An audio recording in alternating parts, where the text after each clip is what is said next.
Hello दोस्तों, स्वागत है आपका जीएस विद कुणाल में। कैसे हैं आप सब? उम्मीद होगी आप सब बहुत अच्छे होंगे, स्वस्थ होंगे। तो आज आपके लिए साइंस की मोस्ट इम्पॉर्टेंट टॉपिक का नाम है ऊष्मा, जिसका दोस्तों ये भाग 2 है। इसके पहले चैप्टर 1 हम इसमें कर चुके हैं।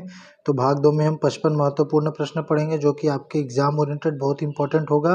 और खास करके रेलवे वालों के लिए तो ये रामबाण साबित होगा, क्योंकि इसमें सारे प्रीवियस ईयर के क्वेश्चंस लिए गए हैं। तो आप इस वीडियो में आखिरी तक बने रहिएगा। चैनल पर नए हैं तो चैनल को सब्सक्राइब कीजिएगा और कमेंट करके ज़रूर बताइएगा कि आपको 55 प्रश्न में से आपके कितने प्रश्न सही हुए, या आपको पहले से कितने प्रश्नों का जवाब पता था। तो चलिए आइए बिना किसी देरी के शुरू करते हैं। आज का पहला प्रश्न है, वाष्पन की दर किस पर निर्भर नहीं करती। तो दोस्तों पहला प्रश्न है, वाष्पन की दर किस पर निर्भर नहीं करती। तो सही जवाब है, द्रव्य के द्रव्यमान पर जो है वाष्पन की दर निर्भर नहीं करती। ऑप्शन सी जो है वो सही जवाब है। नेक्स्ट क्वेश्चन है, ऊष्मा के मुख्य स्रोत क्या हैं। तो दोस्तों ऊष्मा का जो मुख्य स्रोत है वो है सूर्य का प्रकाश। ऑप्शन ए जो है वो सही जवाब है। अगला प्रश्न है दोस्तों, जल का प्रयोग गर्म जल बोतल में क्यों किया जाता है। तो दोस्तों जल का प्रयोग गर्म जल बोतल में इनमें ऊष्मा विशिष्ट ऊष्मा होती है, इसलिए इनका उपयोग जो है गर्म जल बोतल में किया जाता है। ऑप्शन बी जो है वो सही जवाब होगा। नेक्स्ट क्वेश्चन है, ताप में वृद्धि से प्रत्यस्तता मापों का मान क्या होता है। तो दोस्तों ताप में वृद्धि से प्रत्यस्तता मापों का मान जो है वो घट जाता है। ऑप्शन ए जो है वो सही जवाब है। दोस्तों इस वीडियो में सारे क्वेश्चंस जो है सिलेक्टिव लिए गए हैं, जो कि सारे प्रीवियस ईयर क्वेश्चंस हैं। तो आप इस वीडियो को जरूर देखिएगा पूरा आखिरी तक। तो अगला प्रश्न है, 0 डिग्री ताप पर स्थिर जल की थोड़ी मात्रा में 0 डिग्री ताप पर स्थिर बर्फ की कुछ मात्रा मिला देने पर जल का तापमान क्या होगा। तो दोस्तों जल का तापमान जो है वो अपरिवर्तित होगा दोस्तों। ऑप्शन सी जो है वो सही जवाब है, अपरिवर्तित। नेक्स्ट क्वेश्चन है, पानी के बर्फ में घनीभूत होने पर क्या होगा। तो दोस्तों पानी के बर्फ में घनीभूत होने पर ऊष्मा मुक्त होगी दोस्तों। ऑप्शन बी जो है वो सही जवाब हो जाएगा। अगला प्रश्न है दोस्तों, सेल्सियस पैमाने पर मैप का कौन सा तापक्रम 3000 केल्विन के बराबर होता है। तो दोस्तों कौन सा सेल्सियस होता है। तो सही जवाब है 27 डिग्री सेल्सियस पर दोस्तों मैप जो है वो तापक्रम उसका 3000 केल्विन तक हो जाता है। ऑप्शन बी जो है वो सही जवाब है। नेक्स्ट क्वेश्चन है, जब किसी द्रव के 1 किलोग्राम मात्रा अपने क्वथनांक पर द्रव से वाष्प में परिवर्तित होती है, तो इससे अवशोषित होने वाली ऊष्मा को क्या कहा जाता है। तो दोस्तों अवशोषित होने वाली ऊष्मा को क्या कहा जाता है। तो सही जवाब है वाष्पीकरण की गुप्त ऊष्मा इसे कहा जाता है दोस्तों। ऑप्शन ए जो है वो सही जवाब है। नेक्स्ट क्वेश्चन है, किसी झील की सतह का पानी बस जमने वाला है, झील के अर्धस्थल में जल का तापमान क्या होगा। तो दोस्तों झील के अर्धस्थल में जल का तापमान जो है 4 डिग्री सेल्सियस होगा। ऑप्शन डी जो है सही जवाब है। नेक्स्ट क्वेश्चन है, थर्मोस्टेट क्या है। तो दोस्तों थर्मोस्टेट जो है वो एक आधुनिक किस्म का एक थर्मोफ्लक्स है, जो ऊष्मा ऊर्जा के समान विभाजन के सिद्धांत पर कार्य करता है। ऑप्शन डी जो है वो सही जवाब है। अगला प्रश्न है, पूर्णतः काले पिंड की अवशोषण शक्ति क्या होती है। तो दोस्तों पूर्णतः काले पिंड की अवशोषण शक्ति जो है वो 1 होती है। ऑप्शन ए सही जवाब होगा। अगला प्रश्न है, सर्दी में कपड़े हमें गर्म क्यों रखते हैं। तो दोस्तों सर्दी में हमें कपड़े गर्म इसलिए रखते हैं क्योंकि शरीर से ताप को निकलने से वो रोकते हैं, जिसके वजह से सर्दी में हमें गर्म कपड़े गर्म रखते हैं। ऑप्शन डी जो है वो सही जवाब है। नेक्स्ट क्वेश्चन है, पृथ्वी के वायुमंडल से परे खाली जगह से सूरज की ऊष्मीय ऊर्जा की यात्रा की विधा के रूप में जाना जाता है। तो दोस्तों वो किस विधा के रूप में जाना जाता है। तो सही जवाब है विकिरण की नाम से दोस्तों ये जाना जाता है। ऑप्शन सी जो है वो सही जवाब है। नेक्स्ट क्वेश्चन है, रसोई पकाने वाले बर्तन पर काई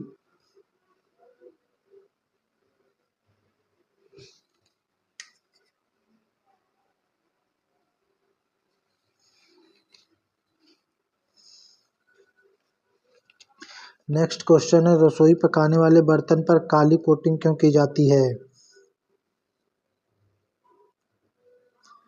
तो दोस्तों रसोई पकाने वाले बर्तन पर काली कोटिंग जो है काला पदार्थ ऊष्मा का ज़्यादा अवशोषित होता है इसलिए की जाती है। ऑप्शन ए जो है वो सही जवाब है। नेक्स्ट क्वेश्चन है थर्मोडायनेमिक्स के दूसरे नियम के अनुसार गणितीय रूप से सही समीकरण क्या है। तो दोस्तों थर्मोडायनेमिक्स के दूसरे नियम के अनुसार गणितीय रूप जो है वो है D Q equal to T D S. Option C जो है वो सही जवाब होगा। अगला प्रश्न है किरचॉफ का नियम किस सिद्धांत पर आधारित है। तो दोस्तों किरचॉफ का नियम जो है अब आवेशों और ऊर्जा दोनों के संरक्षण के सिद्धांत पर आधारित है। ऑप्शन सी जो है वो सही जवाब है। नेक्स्ट क्वेश्चन है आग यानी कि फायर किसका सम्मिश्रण है। तो दोस्तों आग जो है फ्यूल हीट यानी ऊष्मा और कार्बन डाइऑक्साइड का सम्मिश्रण होता है। ऑप्शन सी जो है वो सही जवाब है। अगला प्रश्न है तापमान का SI मात्रक क्या है। तो दोस्तों तापमान का SI मात्रक जो है वो केल्विन है। ऑप्शन सी जो है वो सही जवाब है। दोस्तों इस क्वेश्चन को आप वेरी वेरी इंपॉर्टेंट मार्क करके रखिएगा क्योंकि ये रेलवे के एग्जामों में हर बार पूछा ही जाता है। तो आप इसका सही जवाब देंगे केल्विन। अगला प्रश्न है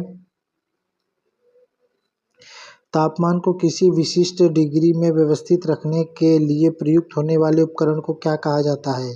तो दोस्तों तापमान को किसी विशिष्ट डिग्री पर व्यवस्थित रखने वाले उपकरण को थर्मोस्टेट कहा जाता है। ऑप्शन ए जो है वो सही जवाब है। अगला प्रश्न है ऊष्मा की अवशोषण के लिए जल का वाष्पीकरण सिद्धांत क्या प्रयुक्त होता है। तो दोस्तों इस प्रश्न का सही जवाब क्या है। तो इस प्रश्न का सही जवाब है ऑप्शन ए रेफ्रिजरेटर जो वाष्पीकरण सिद्धांत पर प्रयुक्त होता है। ऑप्शन बी जो है वो सही जवाब है।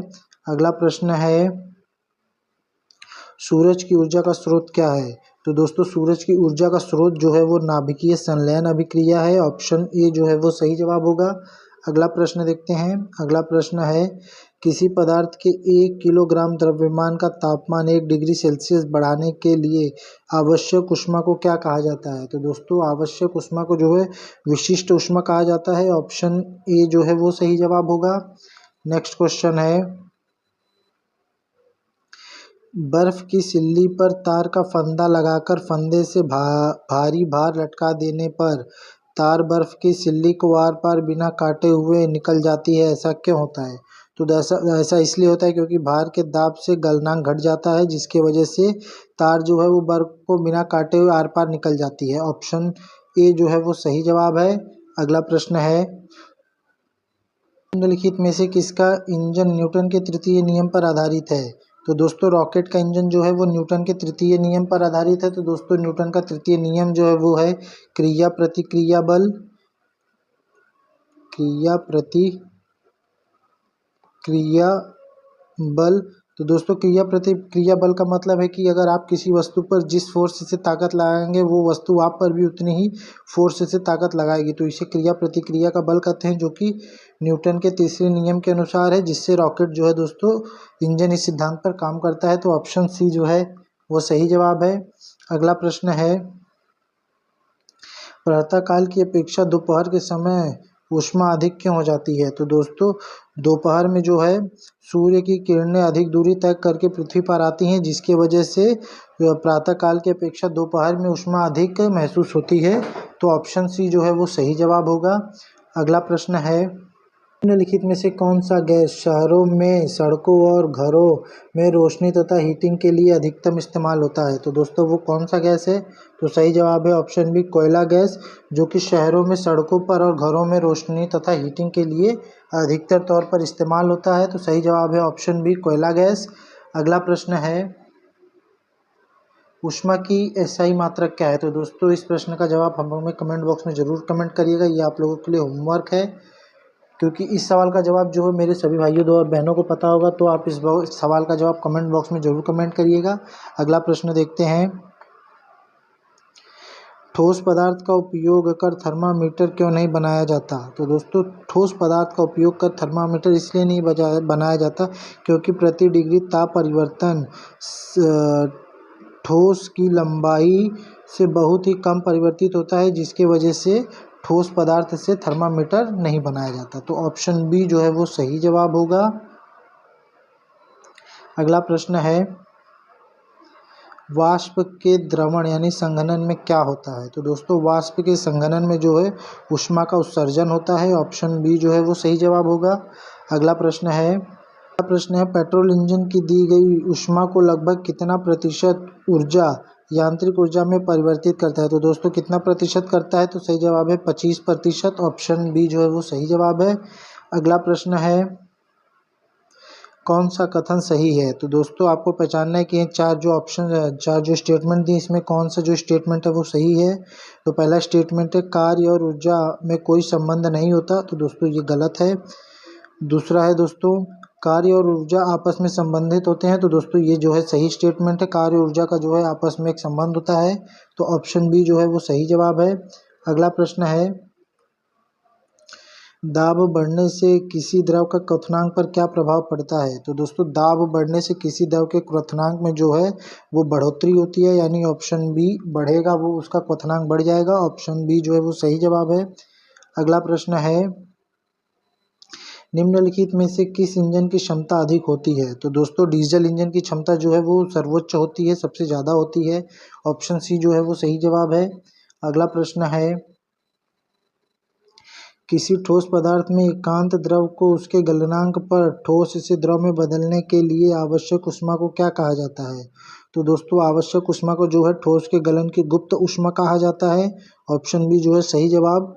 अगला प्रश्न देखते हैं। अगला प्रश्न है यदि किसी भी वस्तु को गर्म किया जाए तो उसके अणुओं में क्या परिवर्तन होगा? तो दोस्तों अगर किसी वस्तु को गर्म किया जाए तो उसको अणुओं में जो है अणुओं की चाल बढ़ जाएगी। दोस्तों ऑप्शन ए जो है सही जवाब है। अगला प्रश्न है किसी वस्तु की ऊष्मीय ऊर्जा उस वस्तुओं के अणुओं की क्या है? तो दोस्तों उस वस्तुओं के अणुओं की कुल ऊर्जा होती है किसी वस्तु की ऊष्मीय ऊर्जा। तो ऑप्शन बी जो है वो सही जवाब है। अगला प्रश्न है किसी वस्तु का ताप निम्नलिखित में से किसका सूचक होता है? तो दोस्तों किसी वस्तु का जो ताप है उसके अणुओं के औसत ऊर्जा का सूचक होता है। ऑप्शन बी जो है वो सही जवाब होगा। अगला प्रश्न है दोस्तों अगला प्रश्न है ए और बी दो पिंड हैं, ए का ताप बी से अधिक है, तो इसका क्या अर्थ है? तो दोस्तों इसका अर्थ है ए के अणु बी के अणुओं की अपेक्षा अधिक चाल में गति करेंगे। ऑप्शन ए जो है वो सही जवाब है। दोस्तों इस क्वेश्चन को आप वेरी वेरी इंपॉर्टेंट मार्क करके देखा है क्योंकि ये प्रीवियस ईयर के एनटीपीसी और एएलपी में पूछा गया है। दोस्तों ये क्वेश्चन है तो आप इसे वेरी वेरी इंपॉर्टेंट मार्क करके रखिएगा। अगला प्रश्न है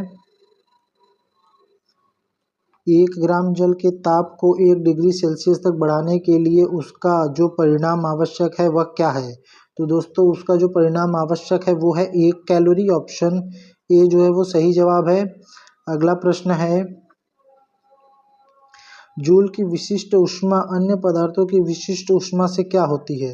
तो दोस्तों जूल की विशिष्ट ऊष्मा जो है अन्य पदार्थों की विशिष्ट ऊष्मा से अधिक होती है। ऑप्शन ए जो है वो सही जवाब है।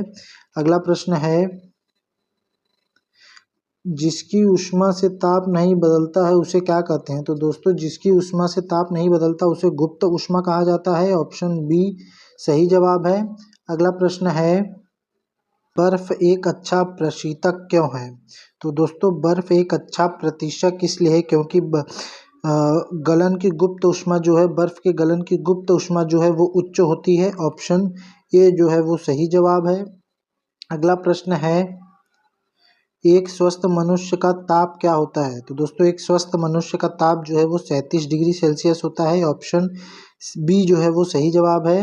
अगला प्रश्न है ऊँट अपने ताप को कहाँ तक बढ़ा सकता है? तो दोस्तों ऊँट अपने ताप को जो है 107.6 डिग्री फ़ारेनहाइट तक बढ़ा सकता है। ऑप्शन बी जो है वो सही जवाब होगा। अगला प्रश्न है जब किसी गर्म तरल को मोटी कांच वाले गिलास में डाला जाता है तब वह टूट क्यों जाता है? तो दोस्तों कांच का ऊष्मा खराब चालक होता है इसलिए केवल अंदरूनी सतह पे परिष्कृत होता है जिसकी वजह से मोटी कांच के गिलास में कोई गर्म तरल डाला जाता है तो वो कांच टूट जाता है जल्दी। तो ऑप्शन ए जो है वो सही जवाब है। अगला प्रश्न है डीजल साइकिल की दक्षता ऑटो साइकिल की दक्षता तक कब पहुंचती है? तो दोस्तों ये कब पहुंचती है? दोस्तों जब कट ऑफ 0 हो जाता है तब डीजल साइकिल की दक्षता जो है वो ऑटो साइकिल की दक्षता तक पहुंचती है। ऑप्शन सी जो है वो सही जवाब है। अगला प्रश्न है, निम्नलिखित प्रक्रिया में किस प्रक्रिया के दौरान कार्नोट चक्र से ताप का अग्रहण होता है? तो दोस्तों किस प्रक्रिया के दौरान होता है? तो सही जवाब है समतापीय दबाव प्रक्रिया के दौरान जो है कार्नोट चक्र से ताप का अग्रहण होता है। ऑप्शन सी जो है वो सही जवाब है। अगला प्रश्न है, एक बायोगैस प्लांट में बायोगैस उत्पन्न करने के लिए किसकी आवश्यकता नहीं होती है? दोस्तों ध्यान दीजिएगा दोस्तों, यहाँ लिखा है कि नहीं होती है आवश्यकता, तो सही जवाब है न तो ऑक्सीजन की और ना ही पानी की। दोस्तों तो एक बायोगैस प्लांट में बायोगैस उत्पन्न करने के लिए ना ही पानी और ना ही ऑक्सीजन की आवश्यकता होती है। ऑप्शन डी जो है वो सही जवाब है। दोस्तों आज का आखिरी प्रश्न है, निम्नलिखित में किस ईंधन का न्यूनतम कैलोरी मान होता है? तो दोस्तों किस ईंधन का न्यूनतम कैलोरी मान होता है? तो सही जवाब है कोक, जिसका न्यूनतम कैलोरी मान जो है दोस्तों वो 3500 कैलोरी होता है। दोस्तों 3500 कैलोरी, तो इस प्रश्न का सही जवाब है ऑप्शन डी कोक। और दोस्तों पेट्रोल का जो कैलोरी मान होता है वो होता है 11,110 कैलोरी, और मिट्टी के तेल का कैलोरी मान दोस्तों जो होता है वो होता है 11,000, और वहीं डीजल के कैलोरी मान जो होता है वो भी दोस्तों 11,000 होता है। तो इस तरीके से आप इस प्रश्न को भी याद रखिएगा, और इस प्रश्न का सही जवाब है ऑप्शन डी कैलोरी मान। तो दोस्तों आज के लिए बस इतना ही। कमेंट करके ज़रूर बताइएगा कि हमारी वीडियो आपको कैसी लगी। अगर हमारी वीडियो आपको अच्छी लगी हो, थोड़ी भी यूज़फुल लगी हो, तो हमारे चैनल को सब्सक्राइब कीजिएगा, वीडियो को लाइक कीजिएगा और ज़्यादा से ज़्यादा शेयर कीजिएगा। और कमेंट करके बताइएगा कि आपके 49 प्रश्न में से कितने प्रश्न सही हुए हैं, या कितने प्रश्न का जवाब आपको पहले से पता था। और दोस्तों एक प्रश्न जो आप लोगों को होमवर्क दिया गया है उसका कमेंट बॉक्स में ज़रूर जवाब दीजिएगा। तब तक के लिए जय हिंद।